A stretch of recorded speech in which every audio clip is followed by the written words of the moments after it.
பாடம் ஆரம்பிக்கிறதுக்கு முன்னாடி நம்ம துவா ஓதிக்கலாம்.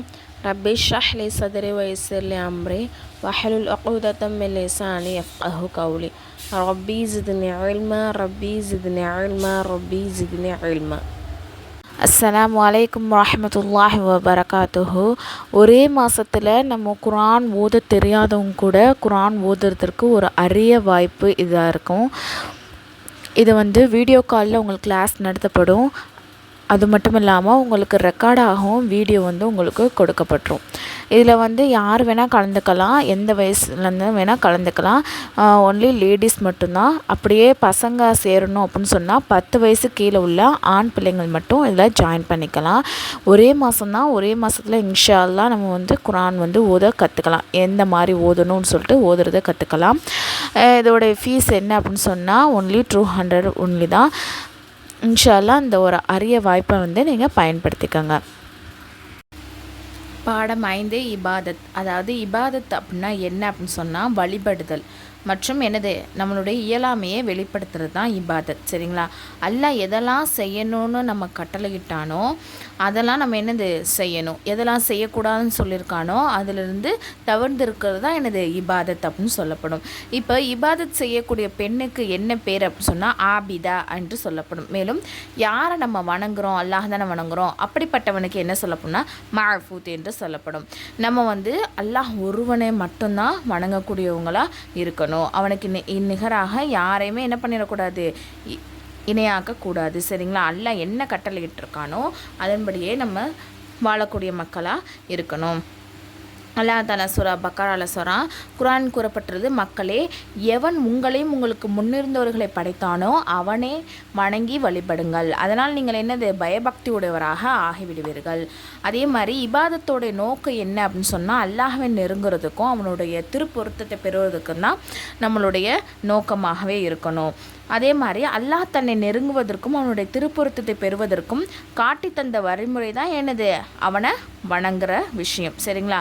அவனை பெருமைப்படுத்துகிற விஷயம். அதே மாதிரி நம்ம எந்த அளவுக்கு நமது இயலாமையும் பணிவையும் அவனுக்கு முன்னால் நம்ம வெளிப்படுத்துகிறோமோ அதனால் அல்லாஹ்வின் நெருக்கமும் தொடர்பு நமக்கு அதிகமாக நிறையா கிடைக்கக்கூடியதாக இருக்குது. அதே மாதிரி ஒரு விஷயம் நல்லா நம்ம புரிஞ்சுக்கணும். என்ன அப்படின்னு சொன்னால், இப்போ நம்ம அல்லாஹ்வை வணங்குறது மூலமாகவோ அல்லாஹ்வை புகழ்வது மூலமாகவோ அவனுடைய அந்தஸ்து உயரப்போவதும் இல்லை. அதே மாதிரி நம்ம அவனை தொழுவாமல் அவனை புகழாமல் தஸ்பீ செய்யாமல் இருக்கிற மூலமாக அவனுடைய அந்தஸ்து குறைய போகிறதும் கிடையாது. சரிங்களா? இபாதத் செய்கிறது என்னென்னா முழுக்க நம்மளுடைய நன்மைக்கு தான். சரிங்களா? நம்ம இபாதத் செய்கிற மூலமாக நமக்கு நன்மை கிடச்சி அல்லாஹ்வுடைய அருள் கிடச்சி நம்ம சொர்க்கத்திற்கு நுழையக்கூடியவங்களாம் இருப்போம். அப்போ இதன் மூலமாக அல்லாஹ்வுக்கு எந்த ஒரு பலனும் கிடையாது. நம்ம தொழுதாதான் ஓதுனாதான் அவனுடைய அந்தஸ்து அதிகரிக்குன்னு கிடையாது. ஏற்கனவே அவன் கண்ணியமானவன் தான், உயர்ந்தவன் தான். சரிங்களா? நம்ம எந்த அளவுக்கு இபாதத் பண்ணுறோமோ அந்த அளவுக்கு நமக்கு தான் நன்மை. ஓகேங்களா? அதே மாதிரி அல்லாஹ் தஆலா வணங்குறதுக்கு பல வழிமுறைகள் இருக்குது. உதாரணமாக தொழுகிறது, நோன்பு நோக்கிறது, ஜகாத் கொடுக்கறது, ஹஜ்ஜு செய்கிறது, குர்பானி கொடுத்தல், இழ்திகாஃப் இருத்தல், குர்ஆனை ஓதுதல், திக்ர் செய்தல், அல்லாஹ்வுடைய பாதையில் அவருடைய எதிரிகளும் யுத்தம் செய்தல், நபி ஸல்லல்லாஹு அலைஹி வஸல்லம் அவர்களின் சுன்னத்துகளை பின்பற்றுதல். இந்த பாடத்தோட கொஷின் என்னென்னா, இபாதத் என்றால் என்ன, இபாதத் செய்வதன் நோக்கம் என்ன, இபாதத் செய்வதால் எவருக்கு லாபம், அதனால் அல்லாஹ்வுக்கு லாபம் உண்டா, இபாதத்தின் சில வழிமுறைகளை கூறுக. அடுத்த பாடம் என்னென்னா பாடம் 6 நற்காரியங்கள்.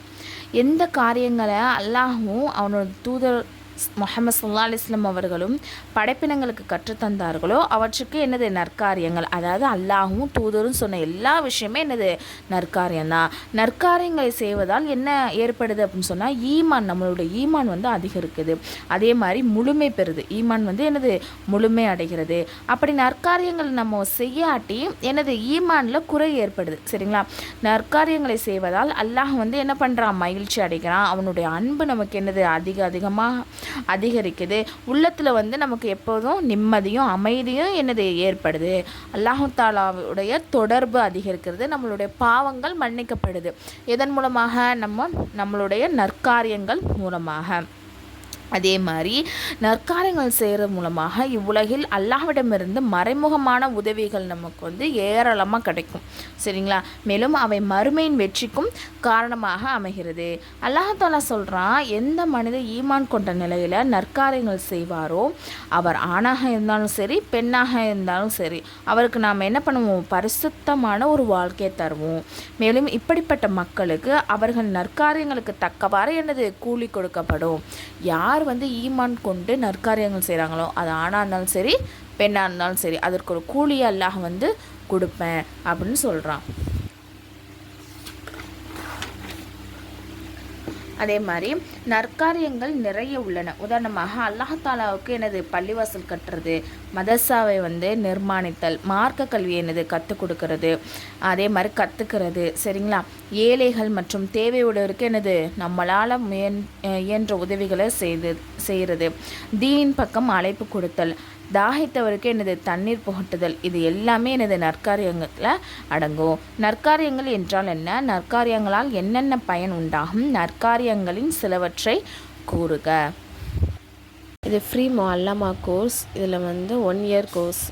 இதில் வந்து ஜாயின் பண்ண விருப்பம் உள்ளவங்க கீழே நான் டிஸ்கிரிப்ஷனில் வந்து டெலகிராம் லிங்க் வந்து கொடுத்துருக்கேன். அதில் வந்து ஜாயின் பண்ணிக்கோங்க.